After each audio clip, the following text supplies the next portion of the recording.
ఏ 25,000 కోట్లు? మర్చిపోయావా? పోనీ గుర్తు చెయ్యనా? బాగా డీప్గా వెళ్ళిపోయా. నీకు డెత్ కన్ఫర్మ్.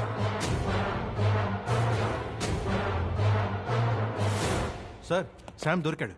అనుమానించే విధంగా కిలోమీటర్ దూరంలో ఒక కారు ఆగుంది. చెక్ చేసినప్పుడు సార్ నన్ను కాపాడండి సార్, ప్లీజ్. నేను అన్ని నిజాలు చెప్పేస్తాను.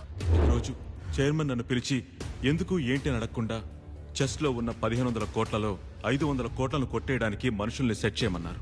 నేను నా ఫ్రెండ్ ఏసీ రామచంద్రుని కాంటాక్ట్ చేశాను. వాడు డాగ్ డెవిల్ని కాంటాక్ట్ చేశాడు. కానీ డాగ్ డెవిల్ చైన్ అని చెప్పాడు. చైన్ అన్న వాడికి ప్లాన్ తెలిసిపోయింది. డబుల్ క్రాస్ చేస్తే ఏం చెయ్యాలో తెలియక టెన్షన్ పడ్డాను. కానీ బయటకు చూపించుకోకుండా ఏం పర్వాలేదు, నువ్వు వేరే టీం చూడని చెప్పి డాగ్ డెవిల్ని వాచ్ చేయడానికి మనుషులను పెట్టాను. నేను అనుమానించినట్టే ఎప్పుడూ ఇండియాకి రానివాడు ఇండియాకి వచ్చాడు. ఎందుకు